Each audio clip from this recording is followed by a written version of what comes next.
do this show, and this is one of those topics where I'm sure a lot of people are going to be pissed off. Like, I'm not even looking at the comments. I'm not even going to look at them right now. Pascal's eyes. I just saw Pascal's eyes veer off. It's like, don't do it.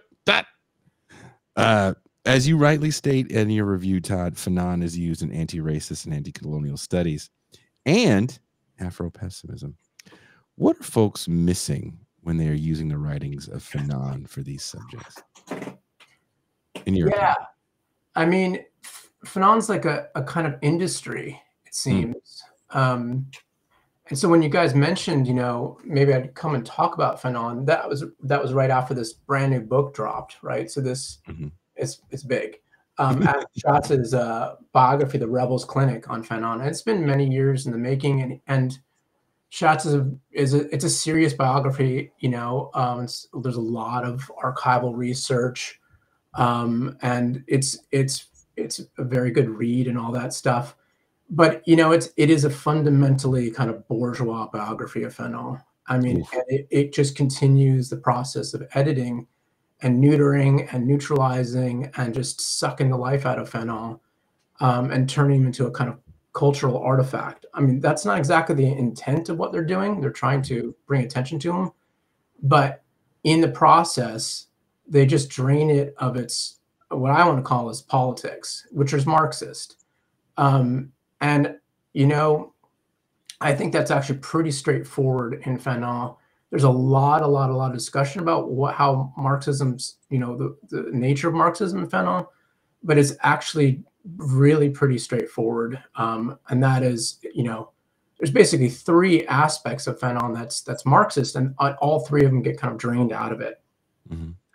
The first one is, and that's the kind of, you know, Fanon can't save you now part of it, is that he's a strategic, tactical, contextual thinker. He's like, you know, in the trenches for a lot of his writings, right? So after 1954 and the Algerian War starts heating up, he's radicalized very quickly, and his writing is deeply kind of connected to the struggle.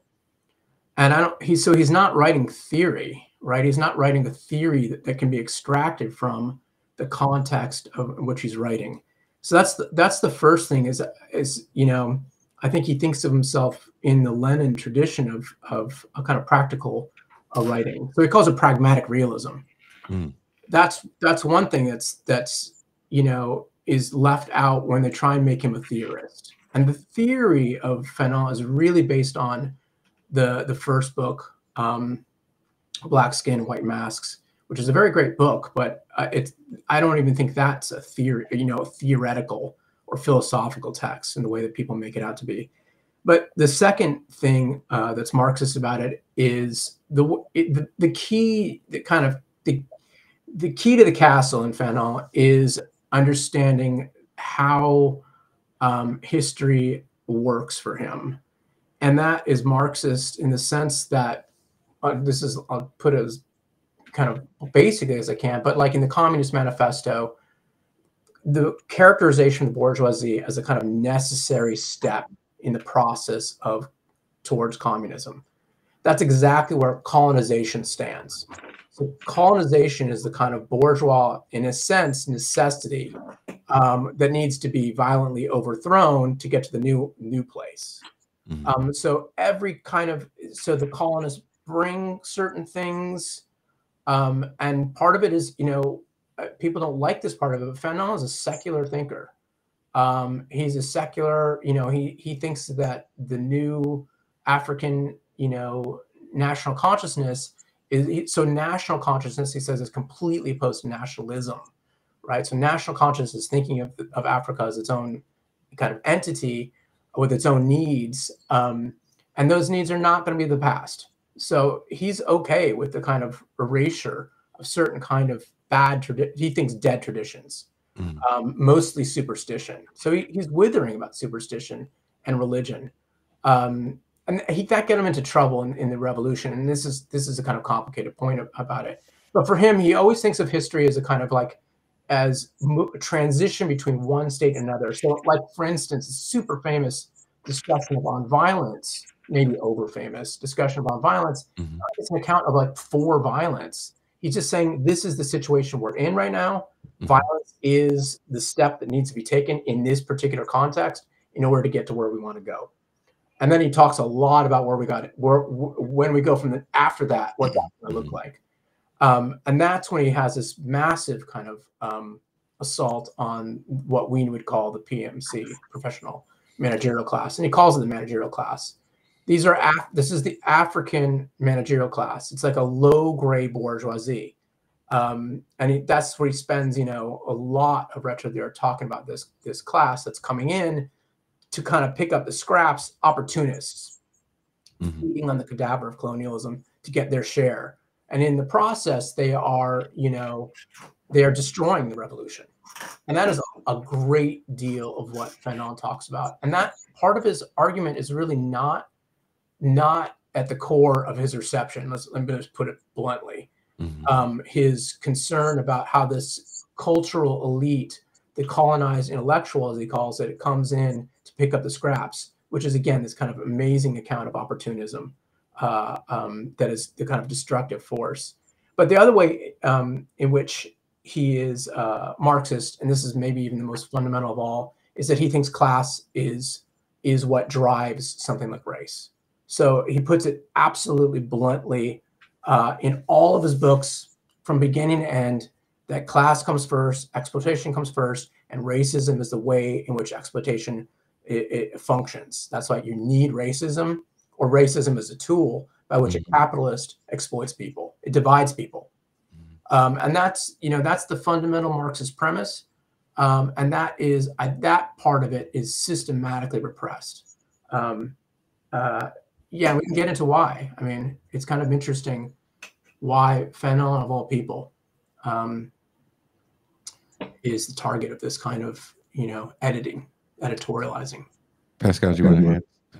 Yeah, I want to ask you, Fanon rooted his solutions for colonized Africans on solid political economy, as you state in your piece. Why do you think that Fanon has been appropriated by these other thinkers so much when even his solutions are rooted in political economy?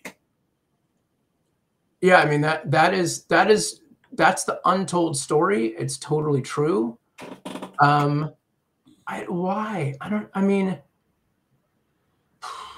He's a romantic figure. He has an attractive life. He's an attractive person. So he's born in 1925 in Martinique, Caribbean. Fights in World War II on the side of the French against the Nazis, becomes disillusioned because of the racism in France, goes back to Martinique, comes back to France, works in these psychiatric hospitals and is very, very instrumental in kind of in creating new techniques for dealing with psychopathologies. And then he goes to Algeria, and he's right in the thick of things with the Algerian War. He is then exiled to Tunis, and then he spends kind of the rest of his life in Tunisia. And he dies very young in 1961. He actually dies in Maryland, United States, funded by the CIA, strangely. Dies of leukemia. So he's a tragic figure. He's a very, very powerful writer. He's a very great writer. And I think that mixture, and he was taken up, famously by Black Power in various ways, by Black Power, writers in the 60s. And it was called, Wretched of the Earth was called the Bible for many of them. But I really think the kind of canonization of the kind of fucked up version of Fanon is with the translation in 1968 of Black Skin, White Mask. And there is a chapter from that book called The Fact of Blackness, which is the actual title, which has been retranslated correctly, is The Lived Experience of Blackness. But the fact of blackness was anthologized everywhere. Right. So that's the kind of portable version. So people basically had two chapters. They had like The Fact of Blackness, and then they had the On Violence. And it was just a kind of, those are really, again, they can become kind of theoretical. They can be totally taken out of the context of what he's writing and become a kind of, an independent statement or something on race. Then, and I pose this question to the both of you, Pascal and Todd. Then does Fanon in a way end up kind of like King, where King is forever immortalized in 1964, stripped of his real politics, and all we know about him is like the tail end of a speech and maybe images of the marches, right? Images of him getting arrested. Is Fanon kind of in that same way where we're, like you said, a romantic figure? They both died at 39, if I'm not mistaken, right? He's 36, do we take away from Fanon the chapter on violence, and he's the violent revolution guy, just like King's the peace and love guy? Is that the way that both of these guys are looked at then? I've always believed that one of the reasons why Fanon was so appealing to the mainstream intellectual chattering class is that he puts a petit bourgeois veneer on revolutionary violence in a way that is acceptable to the aesthetic of middle-class intellectuals. How is it acceptable in your opinion? Because it doesn't have the same kind of, it's not the Mau Mau. It's not like, the urban, it's not like the rebellious revolution from the bottom. It's kind of like, it's the intellectual posturings of, a doctor, a psychiatrist, this is fascinating how he can talk about, the violence of the revolution as opposed to confronting the actual violence of the actual rank and file peasantry in the actual, thoroughfares of the colony. So I'm a fan of his work. I always have been, but I've always been suspicious of the way he's been so easily appropriated by Western intellectuals. I'd like to hear your thoughts on that, Todd. Yeah, we were chatting about this before. It's like, well, what is it that's actually going on when there is this kind of need to transform all of the radical politics into something that's consumable, right? To kind of edit it out in a way that gets rid of the poison. And in my world, we call it presentism, right? Kind of just like taking your present concerns and just like throwing it onto the past and shaping it to your contemporary needs. And if you do violence to it, then you do. But we were talking about like, these recent things like, the Rustin film, which is this kind of similar in a certain way, in that, you have to do a certain amount of work to take someone like Rustin and make him into this kind of, identity politics hero, and just make it pure romance, right? And drain it of the least, the most basic aspects of his thought. One of the things about that Rustin film is, if I remember right, I don't think the word labor is uttered like once in that film. Oof. It's fucking 90 minutes, So, but I mean, I think the Fanon is similar. But yeah, I think you're right though, Pascal, that the violence, the part about the violence lends itself to a kind of romance that, again, I just don't think that Fanon quite saw coming. But maybe he should have. I mean, he was 36 when he died. It's not all a cogent. It's not an all cogent account that he has. And it's important to kind of demythologize him, because I think he's a very, very interesting and important figure, and a kind of crucial thinker. But the mythologizing and romanticizing, which I guess he did lend himself to in a certain way, partly because he's writing in this rhetorical way that's meant to kind of get people, drum up excitement for the revolution, that it oversteps the mark a bit. I mean, is that his fault? Yes and no.